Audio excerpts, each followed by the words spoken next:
क्या आपका दिमाग आपके कंट्रोल में है या आप अपने दिमाग के कंट्रोल में हैं? चाहे आप स्टूडेंट हो, बिजनेस में हो या किसी और फील्ड में, आप अपने फील्ड में तब तक सक्सेसफुल नहीं हो सकते जब तक आप अपने दिमाग और अपने विचारों को कंट्रोल करना नहीं सीख जाते।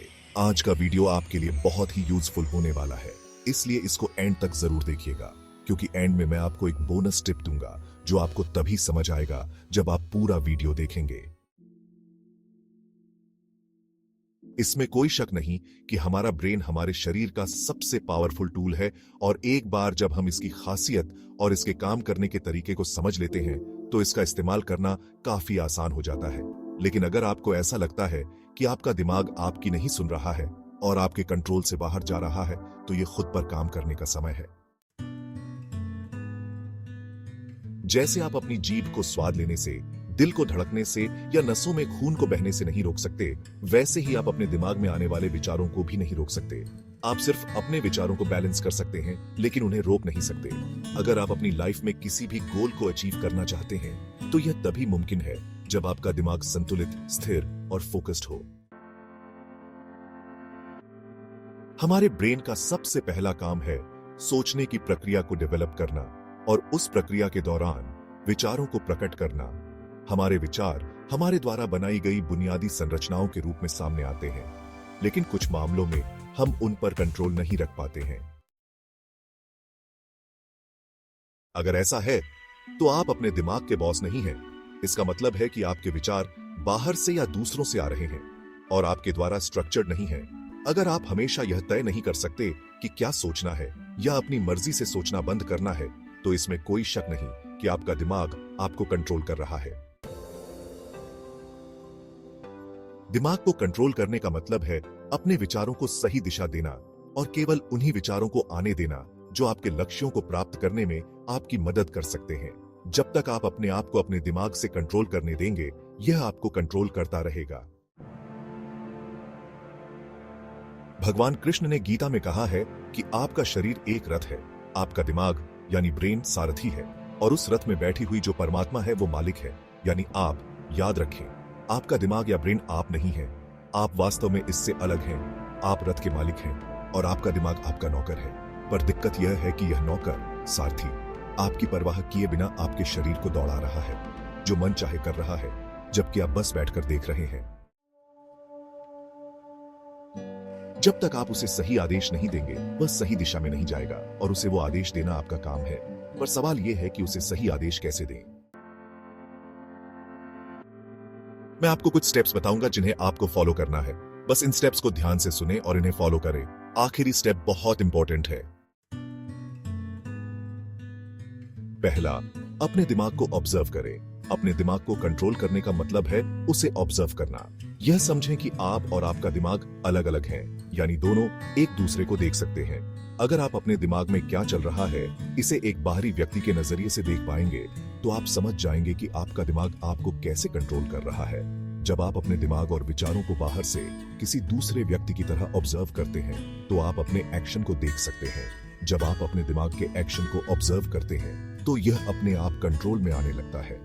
अगर आपका मन पढ़ाई करने का नहीं कर रहा है, तो बाहर से ऑब्जर्व करने की कोशिश करें कि आप पढ़ना नहीं चाहते हैं, तो आप अपने आप उस विचार से अलग होना शुरू हो जाएंगे। जब आप अपने विचारों को ऑब्जर्व करते हैं, तो आप उनसे अलग होना शुरू कर देते हैं और फिर आप अपने दिमाग से जो चाहे करवा सकते हैं। जब आप अपने विचारों को देख सकते हैं, तो उन्हें जबरदस्ती कंट्रोल करने की जरूरत नहीं होती। आपने शायद सोचा होगा कि हम अपने दिमाग को कंट्रोल क्यों करना चाहते हैं। ऐसा इसलिए है क्योंकि हम चाहते हैं कि हमारा दिमाग उस काम पर फोकस्ड रहे जो हम कर रहे हैं। पर दिमाग को कंट्रोल करने से पहले आपको 5 चीजों को कंट्रोल करना होगा। आपकी आंखें, कान, नाक, त्वचा और मुंह। ये 5 ज्ञानेंद्रियां हैं जिनके जरिए हमारे दिमाग में जानकारी जाती है। जो डेटा इन सेंसेस के जरिए हमारे दिमाग में जाता है, वह वापस बाहर रिफ्लेक्ट होता है। आज के सोशल मीडिया के जमाने में इन्हें कंट्रोल करना बहुत ही मुश्किल है, लेकिन आपको जितना हो सके इन्हें कंट्रोल करने की कोशिश करनी चाहिए। आपके दिमाग में इन सेंसेस के जरिए जाने वाला कोई भी गलत डेटा अवॉइड करना चाहिए, क्योंकि जैसा डेटा आपके दिमाग में जाएगा वैसा ही बाहर आएगा।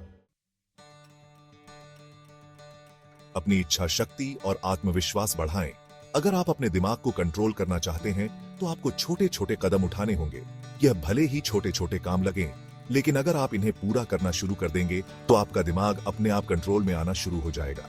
रोजाना छोटे छोटे लक्ष्य निर्धारित करें और उन्हें पूरी ईमानदारी से पूरा करें। जैसे कि चाहे कुछ भी हो जाए, सुबह 5 बजे उठना है। उदाहरण के लिए सुबह 9 बजे से दोपहर 12 बजे तक फोन को हाथ नहीं लगाना है और उस दौरान कोई और एक्टिविटी करनी है, जैसे पढ़ना, एक्सरसाइज करना या घर वालों से बातें करना। ये शुरुआत में मुश्किल हो सकता है, लेकिन आपको इसकी आदत डालनी होगी। छोटे छोटे लक्ष्यों को पूरा करने से आपका आत्मविश्वास बढ़ेगा और जैसे जैसे आपका आत्मविश्वास बढ़ेगा, आपके विचार और भी स्थिर होते जाएंगे।